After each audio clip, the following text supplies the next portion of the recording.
So you're paying $2,000 for both Hondas, correct? Correct. Why did you get two cars, two Hondas at $1,000 a month, man, plus insurance? Welcome back to the channel. I appreciate every single one of you for tuning in. Today we're going to look at an individual that put himself in a precarious situation with not only one car, but two. Hello, it's Yusuf at Odd Cafe. Hi. Hello. Hey. I'm all right. All right, man. Are you So hearing me clearly? I'm doing good. Sorry about yesterday. It's been nonstop here at the dealership. So your Honda, you're paying $1,000 a month. You got 24.9% interest. Just tell me what you got. All right, we're already off to a horrible start. 24.9% interest rate. That is pretty much a credit card. Your interest rate on your vehicle really should never exceed 10%. Now, if this was before 2020, I would say that your interest rate on your vehicle should not be any more than 4%, but obviously we're in a higher interest rate environment. But there's absolutely no excuse for a damn near 25% interest rate on a car. All right. So I have two Hondas. I have a Civic, a 2022 Honda Civic Sport, and I have a CRV 2018. For the CRV, I'm paying $999 a month. For the Civic, I'm paying $862 a month. Oh, man. What the fuck, man? I just think, like, what comes over some individuals to make these horrible decisions? When I hear a basically $1,000 car payment, I'm thinking of a very high-end M3, a very high-end Lexus LC500, a very high-end Mercedes AMG GT. But a Honda Civic, man, a Honda CRV? I'm sure it gets worse. Let's continue. The APRs on both cars each are 24.97, and the other one is 24.60. Now, that's killing me. I don't live here in Florida. Where do you live? I live in New York. However, I have the CRV here with me. The Civic is in New York. It's me and my wife. We have a kid. That's why I want to initially keep the CRV. The Civic is my everyday car that I go back and forth to work, and I do need a car because we work different places. Right. Now, I was thinking for myself, try to trade either one or both of them in to get a newer Honda CRV under $1,000. Why did you get two cars, two Hondas at $1,000 a month, man, plus insurance? I'm just curious. Exactly. I think we're all curious. Two Hondas for $1,000 a month, like, come on, bro. Like, I don't mean to laugh, but come on, bro. Come on, man. Come on, bro.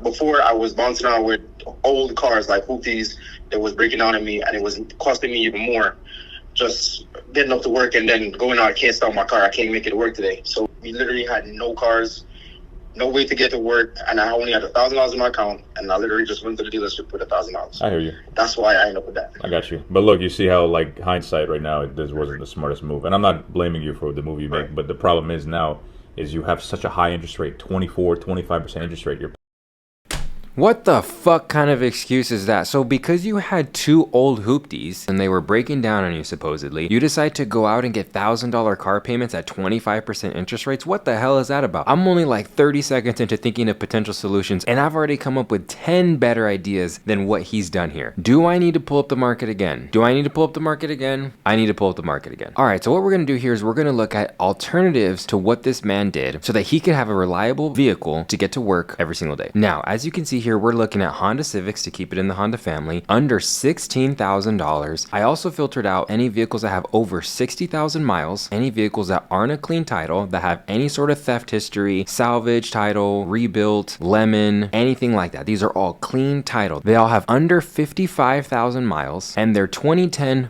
or newer. And a handful of these cars were in New Jersey, New York, in the Florida area, but it's also not that hard to buy a vehicle across state lines and get it shipped to your door. I've done it multiple times. My current vehicle right now I bought from Los Angeles, and I had it shipped to the front door of my house. It's a pretty seamless process. I also just recently bought another car from Kansas and had that shipped to my door as well. So there is no excuses. You can buy a vehicle from across state lines. So why this guy decided to get these overpriced cars at credit card level interest rates with $1,000 a month car payments is ridiculous, and no logic that he's gonna try to spew is gonna make the situation sound any more intelligent. And this guy, to be honest, is probably just a moron. paying only or mostly interest on these cars. So now when it's coming to trade it in, you're going to have a situation, if you only have a little bit of money down, you're not going to be able to get out of them, right? And even if you get into a lease and trade both of them in, you're going to be absorbing a lot of negative equity from the lease incentives. You're still going to have a high payment. So let's go into the trade values. What's the first Honda? You have a 2022 Honda? 2022 Honda Civic. He had no business buying a 2022. There are so many people who use the justification of, oh, well, I drive a hoopty right now. It's costing me money to keep it on the road, so I'm going to go buy a brand new car. That is stupid. You are stupid if you do that. Does that make sense? That is stupid. He could have bought a 2012 Honda Civic with low miles, like I showed you, 50,000 miles, clean title, 2-3 owners with service records, and it would have been just as reliable. Ridiculous. And by the way, just letting you know, man, I'm not judging you. So I'm just trying to give you, perspective. That's it. No. That's what I'm doing. I am judging you on this channel, okay? We judge over here. I watch your videos all the time, man. I take the advice. Trust me. All right, 22 Honda Civic. Sport. All right, how many miles are on it? 21,500. Trade-in value on that, like $18,500 to $20,000 for that one. So you're about $9,000 underneath on that first one, right? Okay. The second one. What's the second one? A 2018 Honda CR-V nav. That one is 52,000.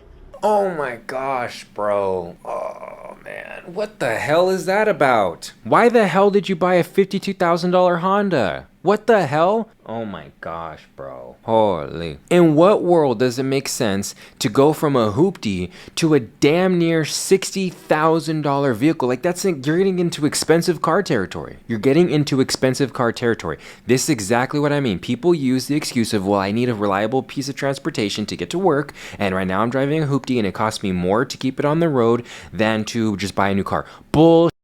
It did not cost you damn near $60,000 to keep your old car on the road. It might have been an unreliable brand. Fine, get rid of it and buy an old Honda or a Toyota product. There is no reason that you needed to buy a 52. I had no clue it was going to cost that much. 52,000? What the hell is that about? What the?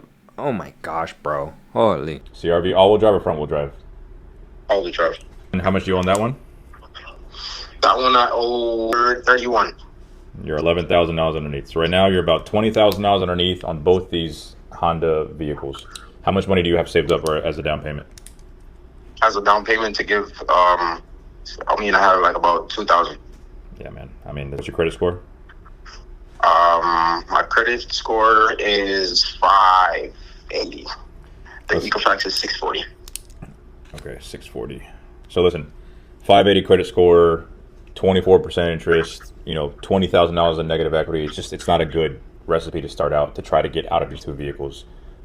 Yeah, because he doesn't have a good credit score, which typically is required if you want to be able to roll over negative equity. On top of that, he's $20,000 underwater because him and his wife are morons. Use this video as living proof that there is no reason to go from a hoopty to a brand new car. If you need a newer car that's going to be more reliable, get a 10 to 15-year-old Honda or Toyota. The idea that Hondas and Toyotas are overpriced and you can't find them for good deals, I just proved it to you that you can't. I literally just proved it to you using Car Gurus. So I don't want to hear any crying in the comments. I got some hate comments in some of my other videos. Like, oh, bro, you didn't go in person to look at them. Those are just online. So fucking what? So what? Who cares? What are you talking about? These cars are real listings. If I went to go look at it in person, what am I going to find? What are you talking about? Is it going to have a few imperfections? What are you saying because maybe it has some scratches in the paint or maybe it's got a few dents in the door? Honestly, most of these cars looked pretty clean to me from the photos. Granted, yeah, maybe in person they have some more blemishes. Maybe the bolster's worn out on the seat a bit. Who cares? We're not at the point in life yet that we can go get the fancy crap. We were not there yet, bro.